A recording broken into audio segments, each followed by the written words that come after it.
Muito obrigado, Augusto, pelo convite. Saudar os amigos aqui do nosso Fórum Infra 2022.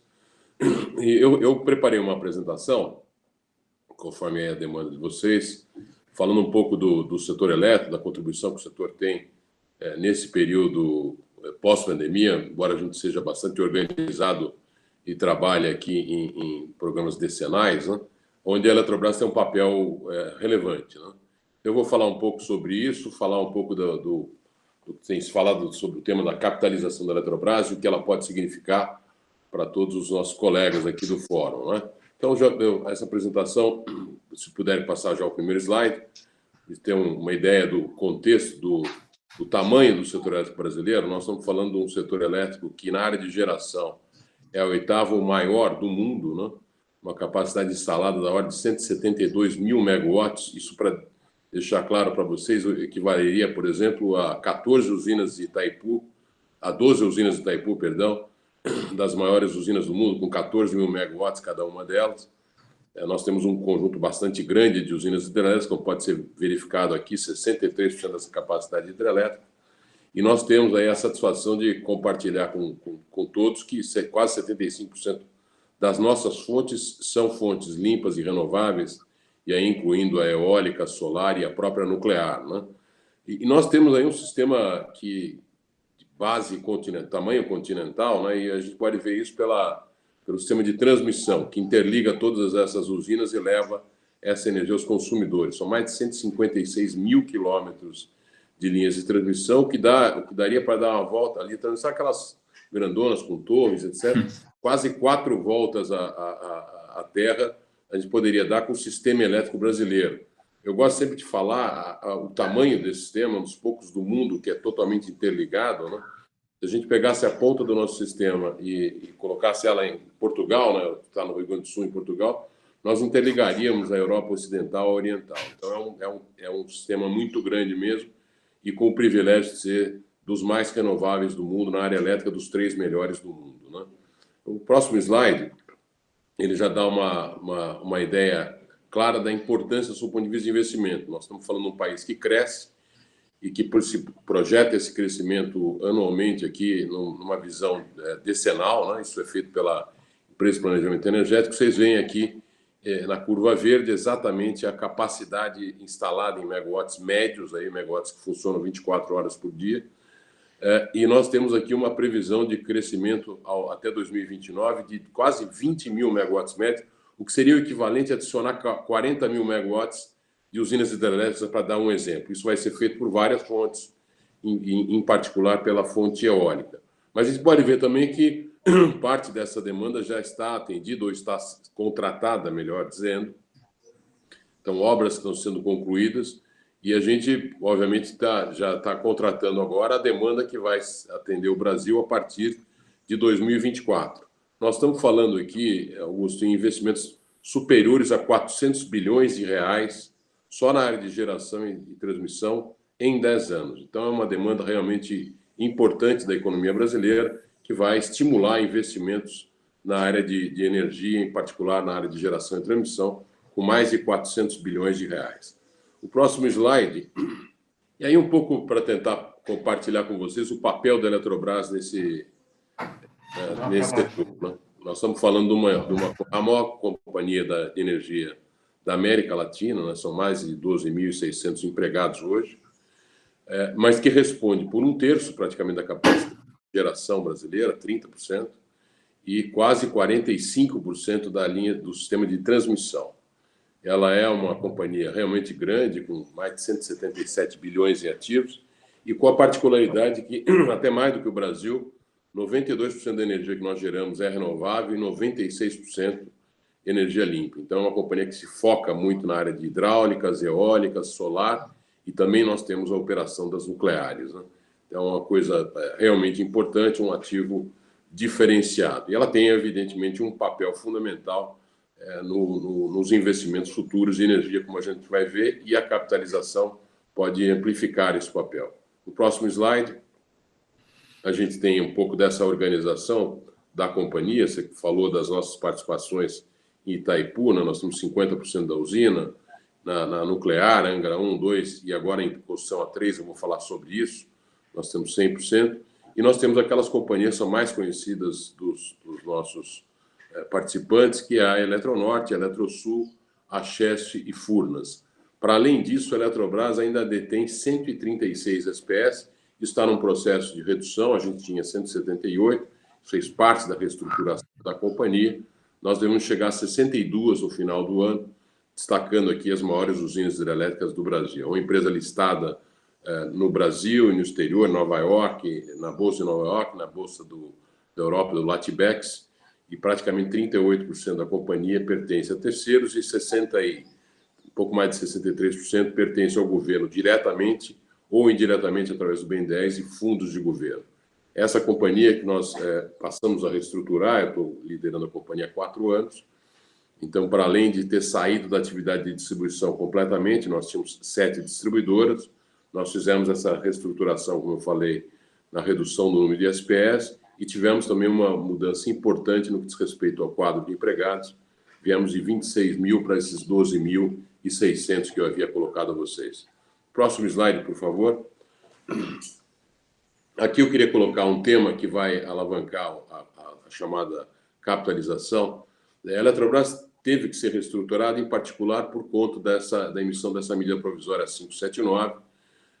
Essa medida provisória foi aquela que criou o regime de cotas para as hidrelétricas e que foi responsável, em 2013, por uma redução de 20% na tarifa de todos os brasileiros. Isso ocorreu porque a tarifa da Eletrobras, das geradoras da Eletrobras, reduziu 65% e era ela que tinha o maior número de usinas para serem renovadas naquele momento. O problema é que esse regime de cotas, ele, obviamente, com essa redução de tarifas, no momento que a companhia estava investindo na expansão do sistema, grandes obras, Santo Antônio, Giral, Belo Monte, dentre outras, isso acabou fazendo com que a companhia tivesse que se endividar muito. Vocês veem aqui o aumento da dívida praticamente dobrou, e nós tivemos aí grandes prejuízos, 31 bilhões de reais de prejuízo em 4 anos. Isso, obviamente, fez com que o patrimônio líquido da companhia caísse praticamente 45%. Teria sido ruim só para a Eletrobras. Porém, esse regime de cotas repassa ao consumidor o chamado risco hidrológico, que desde então vem acontecendo praticamente todos os anos. E o risco hidrológico ele é pago pelo consumidor naquelas chamadas bandeiras tarifárias, que são emitidas mensalmente. Isso acabou gerando um problema muito grande para os consumidores também. As tarifas de energia são indexadas à inflação, como você sabe, mas com o repasse do risco hidrológico, você paga a inflação para as concessionárias e paga o risco hidrológico, que é o despacho das termoelétricas, todos os meses no momento em que ele ocorre. Isso fez com que a tarifa de energia, ao longo desses últimos 6, 7 anos, aumentasse praticamente 3 vezes a inflação. E mais da metade desse aumento se diz respeito exatamente ao risco hidrológico. E é esse tema, o ônus que o risco hidrológico acabou caindo sobre os consumidores, que motivou o governo a tentar fazer uma mudança nos contratos de concessão, e os contratos de concessão podem ser alterados desde que você faça uma privatização. Eu vou falar um pouquinho mais à frente sobre isso. No próximo slide, por favor, nós temos aqui, eu falei que a companhia se reestruturou e eu diria assim, para confortar todos, né? Nós já revertemos os prejuízos de 31 bilhões, nesse último trimestre nós acabamos acumulando mais de 30 bilhões de lucro ao longo dos últimos 4 anos, mas talvez o efeito residual importante, a gente vê isso na parte de baixo, a Eletrobras não participa, então, de novos leilões desde 2014. Eu vou mostrar no próximo slide que a gente já concluiu a maior parte das obras, mas vocês veem aqui, de 2020 para 2026, praticamente a empresa não tem mais o que entregar, porque não participou de leilões para fazer nova geração. Isso também, ao longo desse processo de reestruturação, nos obrigou aqui a reduzir nossos investimentos que rodavam em torno de 10 bilhões por ano para algo próximo a 4 bilhões por ano. Então, o salvamento da companhia se deu pela venda de ativos, pela redução do seu quadro e pela diminuição dos seus investimentos, conforme está mostrado nessa figura. No próximo quadro, próximo slide, por favor, nós temos aqui exatamente o conjunto de obras que, ao longo dos últimos 3, 4 anos, nós concluímos, né? e destacando aqui, quer dizer, todas as grandes hidrelétricas, as chamadas estruturantes, Santo Antônio, Jirau, Sinop, alguns parques eólicos, a companhia está muito envolvida nisso, termoelétrica de grande porte no estado do Amazonas, em Manaus, e finalmente, aí no mês de novembro passado, do ano passado, nós concluímos a usina de Belo Monte, né? Então, eu diria assim, concluímos esse trabalho, mas estamos investindo pouco. Vamos passar para o próximo slide, que a gente já tem uma ideia disso também. Próximo slide, exato. Aqui é só para mostrar, quer dizer, a pandemia também nos atrapalhou um pouco, mas nós tínhamos aqui investimentos previstos nesse ano da ordem de 5 bilhões de reais, no primeiro semestre 2 bilhões e meio, e nós tivemos só um investimento de 709 milhões nesse semestre, né? Fomos atrapalhados, acho que o slide seguinte dá uma ideia bem clara. Uma parte disso aqui, por conta exatamente de decisões que tomamos recentemente, eu vou falar à frente, mas com algum atraso na retomada da usina de Angra 3, fundamental para o Brasil. Nós tivemos aqui, por força do Covid, atraso na entrega de alguns equipamentos importados, né? Tivemos também, por força do aumento do câmbio, algumas licitações com preços diferentes do que a gente havia esperado, mas aí tem um lado positivo disso, a gente acabou tendo, de parte do BNDES, especialmente, a possibilidade de prorrogar por 6 meses o pagamento de despesas, o que nos desobrigou, essa coisa de SPS, a capitalizar a SPS em 284 milhões de reais. Então, eu acredito que a gente vai recuperar ainda nesse segundo semestre o que nós não fizemos de geração e transmissão. Então, esses investimentos aqui de 427 milhões e 243 soma 670 milhões de reais. Isso nós recuperaremos. Não faremos esse investimento de 284, porque ele não será necessário. E nós temos aí, então, um trabalho ainda importante para investir algo na casa deste ano aqui, em adição a isso que está aqui, em torno de 3 bilhões de reais. No próximo slide, a gente viu o tema de Angra, que eu diria assim, é a obra mais importante que a Eletrobras está envolvida. Nós acabamos de tomar a decisão de retomada dessa obra. Previmos um investimento só neste ano e no ano que vem, de 3 bilhões e meio, de tal maneira a mudar. O lado esquerdo é a visão real da planta hoje, e no lado direito é como ela ficará até 2023, fruto desses investimentos que nós já mobilizamos a partir de agora, né? Então, é uma obra importante, 1.400 megawatts, no centro de carga aqui da região sudeste, estando mais ou menos 200 quilômetros de cada uma das capitais aqui, São Paulo, Rio de Janeiro e Belo Horizonte, né? São os centros de carga. Então, essa obra já agora em condição de retomada, conforme eu havia falado. No próximo slide, Augusto, a gente tem uma visão da importância da capitalização para a Eletrobras. A Eletrobras chegou a ter, na área de geração e transmissão, algo, na geração, mais de 50%. Hoje ela tem 30%, e, como vocês podem ver, à frente, mantendo o nível de investimento que ela faz hoje, ela vai a 26%. Na área de transmissão, nós chegamos a ter 65% do sistema brasileiro. No começo da década, tínhamos 52%, hoje nós já estamos com 44,7%, vamos a 39% se mantivermos o ritmo de investimento, que é esse que está do lado direito aqui, né? São 3,7 bilhões de reais ao ano e mais a contribuição de Angra que nós estamos fazendo agora. Isso vai dar uma média de 6 bilhões por ano. No próximo slide, a gente vê que isso não é uma situação adequada para a Eletrobras, né? Se a gente for olhar a participação em cima que a gente tem de 30% e 40%, 30% na geração e 45% na transmissão, olhando do lado esquerdo os investimentos que eu havia falado logo no início da apresentação de mais de 400 bilhões, a Eletrobras, para manter a sua participação de cima, teria que investir 14 bilhões por ano. Se ela investir 3,6, como tem investido, vai cair para esses números que estão aqui embaixo no final dessa década de 2020. Né? Até 2030, nós estaríamos, então, com uma participação bastante mais reduzida do que já tivemos, né? E a situação que permite a gente mudar esse patamar é exatamente o processo de capitalização, que está no slide seguinte. No slide seguinte, a gente pode ver o que a gente está prevendo. Quer dizer, uma empresa como essa, que tem mais de 60% da sua participação como se fosse o governo, né, e somente 37% minoritários, se você fosse fazer uma capitalização da ordem de 14 bilhões de reais, que seria esse investimento que eu havia falado, a gente forçaria a União todo ano a botar quase 9 bilhões de reais. Os minoritários teriam que acompanhar com 5,2 bilhões.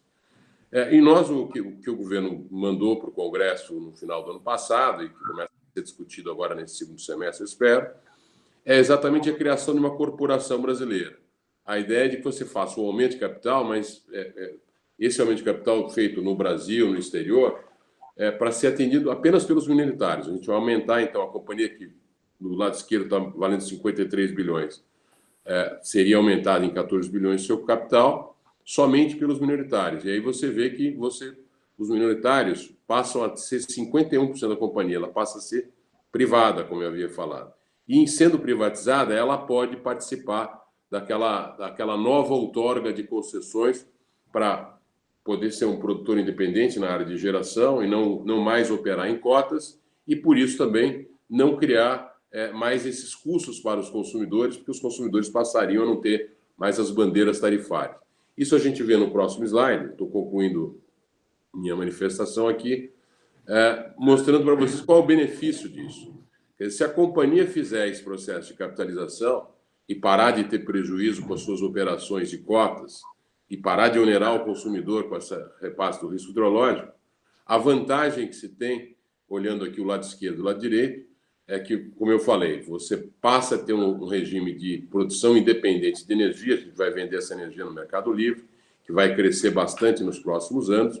Se a gente manter essa disciplina financeira de alavancagem menor do que 2,5 vezes a sua geração anual de caixa, veja que no lado esquerdo é a situação atual, a gente investe em torno de 6 bilhões por ano. Do lado direito é a situação potencial. Nós poderíamos investir mais de 12 bilhões e meio por ano, por conta da geração de caixa da própria companhia, tá? E ainda, obviamente, tratar da modernização desse parque. Hoje nós estamos investindo algo em torno de 600 milhões por ano, passaremos a investir o dobro disso, 1,2 bilhões por ano. Então, essa é a grande operação importante para ser feita para a Eletrobras, beneficia naturalmente a Eletrobras, cria uma corporação brasileira, importante isso também, que disputa e que vai investir no Brasil, no crescimento do Brasil, com uma capacidade financeira bastante maior, pelo menos o dobro. E a gente tem aí no final da nossa apresentação, o próximo slide, e isso é também importante destacar a todos que estão conosco. Quer dizer, esse processo de capitalização, ele não é feito pelo conjunto das operações que nós temos aqui na Eletrobras. A eletronuclear tem que ser controlada, né? Isso é constitucional, tem que ser controlada pelo Estado brasileiro, e Itaipu é uma binacional onde o Estado brasileiro tem 50%. Então, esses dois ativos são repassados à União. Foi criada uma companhia recentemente para abrigar esses ativos, e todos os programas que são desenvolvidos pelo governo, Luz para Todos, que é um programa de universalização, o Procel, o Programa de Conservação de Energia, o próprio Proinfa, que estimulou no passado a construção de novas eólicas, pequenas centrais hidrelétricas, e os bens inservíveis da União, que são administrados pela Eletrobras. O que vai, então, no processo de capitalização é a Eletrobras, que é listada em bolsa hoje, com os seus 4 principais ativos conhecidos, Furna, Chesf, a CGT Eletrosul e a Eletronorte. A Eletronorte tem uma subsidiária, a Amazonas GT, que vai ser incorporada no ano que vem, e nós temos uma empresa de participação em Eletropar. Então, esta será a corporação brasileira, com esses 4 ativos de geração e transmissão, e eles é que serão responsáveis por esses investimentos que há pouco falei. Acho que era isso, acho que não tenho mais nenhum slide. Era isso mesmo. Está aqui o meu telefone, caso tenham alguma dúvida, no nosso e-mail, teremos aí à disposição para esclarecer qualquer tipo de dúvida. Mas agradecer novamente aí, Augusto, a atenção do convite, aí, a honra de participar do Infra 2022. Legal, nós estamos encaminhando para o final. Eu queria que você comentasse assim, como é que você vislumbra a Eletrobras, assim, dando certo esse processo lá no Congresso, né? Uma nova empresa, como é que você vê assim, a Eletrobras dentro do contexto brasileiro a partir, né, do ano que vem, com uma nova forma, né, sendo apresentada ou aprovada? Olha, Augusto, eu vejo com muito otimismo aqui, né? Se a gente for olhar O mercado brasileiro de energia, ele atraiu muitos players mundiais, né?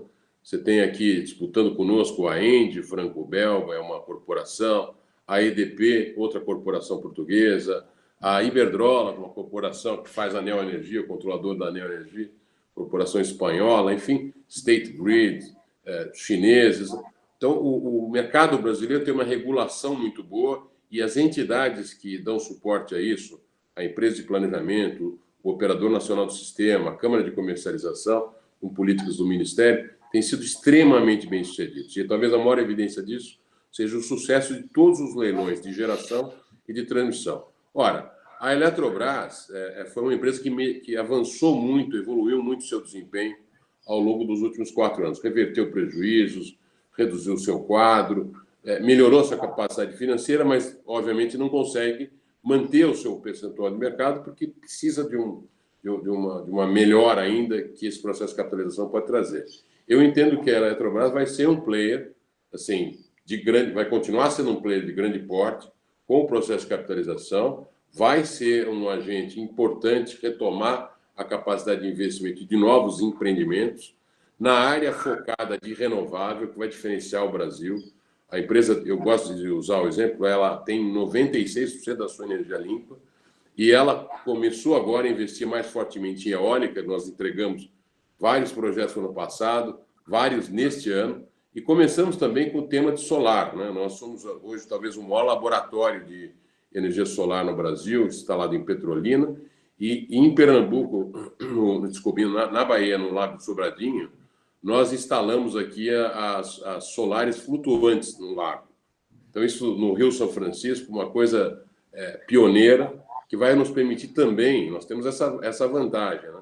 Vai nos permitir trabalhar. O solar você tem que empreender numa área onshore. Nós temos aqui a vantagem de ter um sistema de transmissão que pode ser otimizado com flutuadores solares nos nossos reservatórios e permitir um crescimento ainda mais limpo, mais renovável e mais competitivo. Então, eu diria assim, palavra de ordem da Eletrobras é aumentar a sua competitividade para participar de uma forma mais determinada do crescimento do nosso país. Vejo com muito otimismo esse momento aqui. Legal, muito obrigado, presidente da Eletrobras, Wilson Ferreira Júnior. Agradeço aí a sua presença no nosso evento. Eu que agradeço, Augusto, foi um grande prazer estar com vocês aqui e, obviamente, compartilhar essas boas perspectivas aqui de infraestrutura na área de energia elétrica com uma nova corporação brasileira. Legal, muito obrigado. Um abraço a todos. Obrigado.